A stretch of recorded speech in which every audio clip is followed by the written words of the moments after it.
It's official. The news is driving my patients crazy.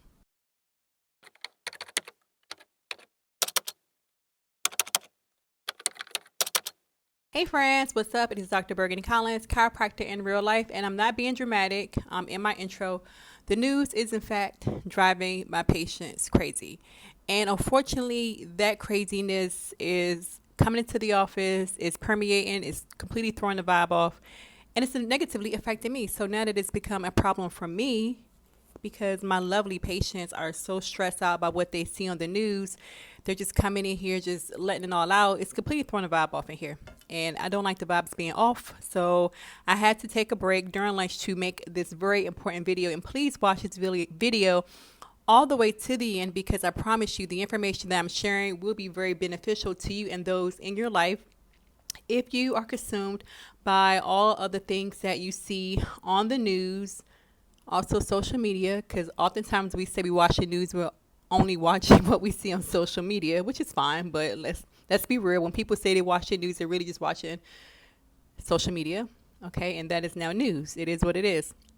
But after my last patient, I love her to death. I've been seeing her for years. She was really complaining a lot about the things that are negatively affecting her family. If you don't know, I have a practice right outside of DC. So a lot of the people that I treat or come in contact with are being affected by the things that are happening with the new administration. I will say this. I personally been going through it for over a year.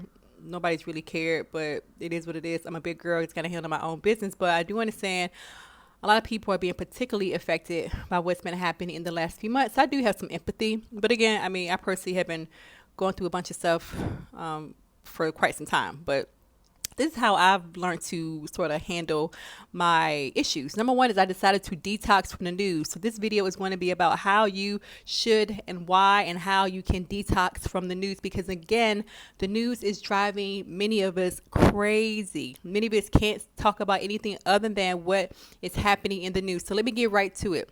And please watch this video to the end, because again, it's going to help you. I actually had to write this stuff out because I don't want to miss anything. I wrote down 10 things. Number one, set boundaries. Decide how often and when you're actually going to watch the news. Now, tell yourself, hey, I'm only going to look at this stuff for 10 minutes at the start of my day, or I'm only going to look at it for 15 minutes during lunch. Set a boundary and stick by that boundary. If you need some help setting that boundary, simply put a timer on your phone, or if you're using TikTok or something like that, Instagram or whatever, have a timer on how long you are going to be on these apps watching this or reading this information. Okay, that's the first one. Set boundaries. Number two, curate your sources.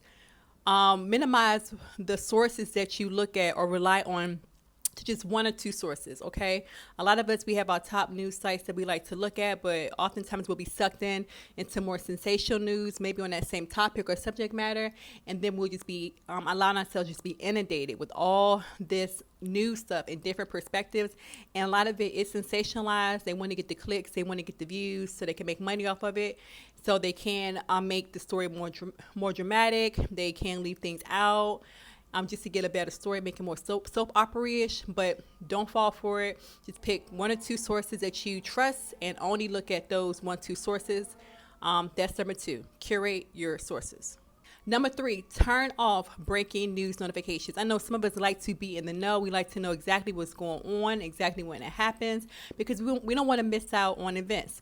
But I promise you, if you cut off, because the thing is, not everything is breaking news. So what this news outlet considers to be breaking news, what Google considers to be breaking news, is not necessarily breaking news. And if there is some breaking news going on, trust me, you're going to find out. You don't need your phone to tell you that breaking news is happening. Somebody next to you is going to already know about it. They're going to tell you.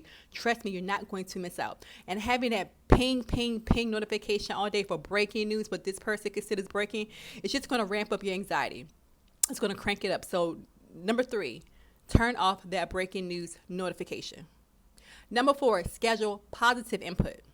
By positive input, I mean positive podcasts, positive stories, channels, or social media creators who only post really good positive things, like videos of dogs and cats hanging out, videos of raccoons, I don't know, birds, animals, babies, just comedy, podcasts that make you laugh, podcasts that make you completely think about something else. Schedule in your routine to look at things that are more on the positive side, so that you aren't only being consuming or taking in negative content. Purposely look at positive things, okay? So maybe when you have your boundary, if your boundary is, I'm going to go look at this news or look at news for 15 minutes during lunch break.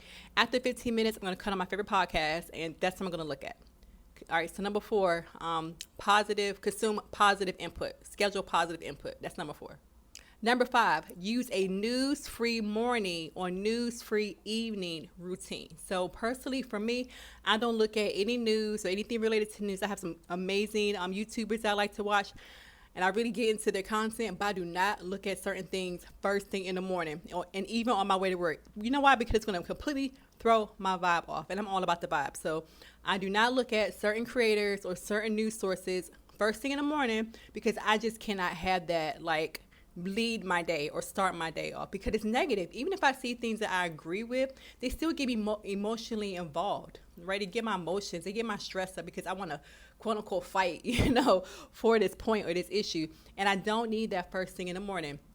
In the evening, I can look at that stuff, I can laugh. It doesn't feel so serious or so raw at that moment. So in the evening, I will look at some of my favorite YouTubers as they go over the news of the day or whatever the case may be. But set something like that for yourself. Either have a no news morning or no news evening routine. Pick one or the other.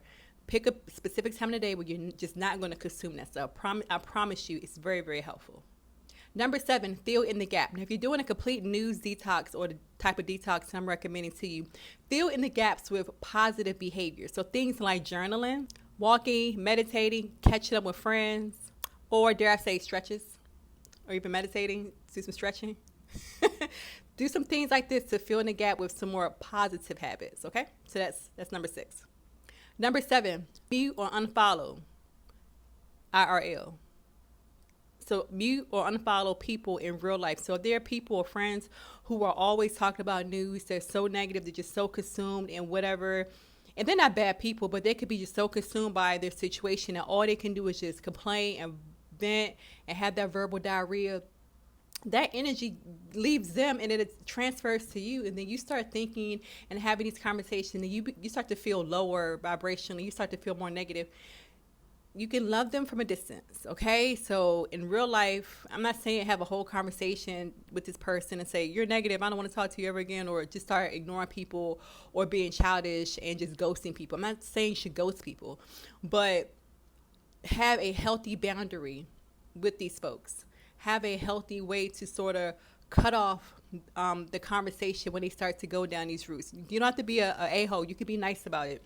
But find a way to, again, mute or unfollow certain people IRL. So that's number 7. And that brings me to number 8, mind your conversation. So if you have a friend that likes to go down these rabbit holes of just negativity and the things that are popping up on the news, have a gentle way of just sort of redirecting that conversation. Which made me think of somebody. He'll straight up say, I don't care about that, or I don't want to talk about that. But he told me ahead of time, that sometimes I personally talk about, not negative stuff, but I'm a girl or whatever. So I'll talk about stuff that this man it's not even on his radar. He does not care about. But he has a way of just saying, be like, I don't want to hear about that. And I know that that's how he is, because that's our rapport. And I appreciate that, because I don't want to just talk about something to somebody that they cannot care less about, because sometimes I don't want to hear a lot of stuff that people are saying to me. I just never felt brave enough to tell that person, and I don't want to hear about that, because sometimes people are fragile, and sometimes I don't really feel, I won't say strong, but I guess I want to be a bitch, right? But I appreciate the fact that he's like, I don't want to hear that. So find a nice way. If you can't tell that person, look, I don't want to hear that. A nice way of break it down to people that, hey, let's talk about something else, or what about that, or I can't blame you, girl, or I completely understand, and just switch the conversation to something else. Find a way to sort of transition these conversations from what they see on the news, negative stuff, to something more positive, okay? So mind your communication. All right, next to last one, number 9, take a full news detox. Take a full break. I'm saying go cold turkey. Okay, don't just say I'm only going to read news or look at news in the evening, or only going to do 15 or 10 minutes. Just go hard. So, I'm going to go the full day. without watching any news or listening to any news content, and then maybe be a little bit stronger. I'm going to go 3 days. I'm going to go a full week, because trust me, if it is something that is important, you're going to find out about it anyway. You don't have to go searching for it. I first heard about this in what is that book, the 4 Hour Work Week, or the 3 day work week, or something like that. That book, I forgot what it was. It was revolutionary. And one of the things he talked about was, like, as far as like checking emails and watching news, like, you don't have to always go searching for this information, because if it is important, it's going to find you. People are going to be talking about it. So don't be afraid to go days or even a week without tapping into news, because you're going to find out about what's important anyway. Trust me, you are not going to miss out. All right, last but not least, one of the most important things, number 10, remember, honey, baby, it is out of your control. It is out of my control. All we can do is trust that the best thing is going to happen in a particular situation, and just hope for the best, okay? I am not the president of the United States. I am not God. And even Trump doesn't even have complete control over everything. If you believe in God, then God has control. If you think that God has been thinking you, then maybe you may think you have control. But a part of that control is just letting go and realizing that there are many things in place. There are many people involved, and many actions and many decisions that are allowing for certain situations to occur. And we do not have control over other people. We do not have full control over situations. I remind you of the serenity prayer. God grant me the serenity to accept the things that I cannot change, and encourage to change the things that I can. I could be saying that backwards, but you get the point. There are things that are out of our control, and once you accept that, the better off we'll be. Okay, so again, the news is literally killing my patience. Well, I'm sorry, they're not literally killing my patience. That's a dumb thing to say. The news is literally making my patients a little less mentally and emotionally sound. And that's the truth, okay? A lot of these people are becoming unhinged, and it can affect your health. It can affect your blood pressure. It can affect your hormone levels. It can affect, I've had an aneurysm rupture in my brain several years ago, and it occurred the morning after a very intense argument with a person. So, and strokes, high blood pressure, all these things, heart attacks, they directly have a link with stress. Okay, so let's cut the stress out. Let's all just take a break from the news. Let's just try to just be more mindful and just let it be, because it's going to be. Okay, so I hope you watch it to the end of this video, because this video was good. Okay, and please share it to your friends and family who just need a little boost to encourage them to just take a break from the news. Okay, I love you. I'm pretty sure that you got something out of this video. Please share, subscribe, and I will see you all in the next time. All right, peace.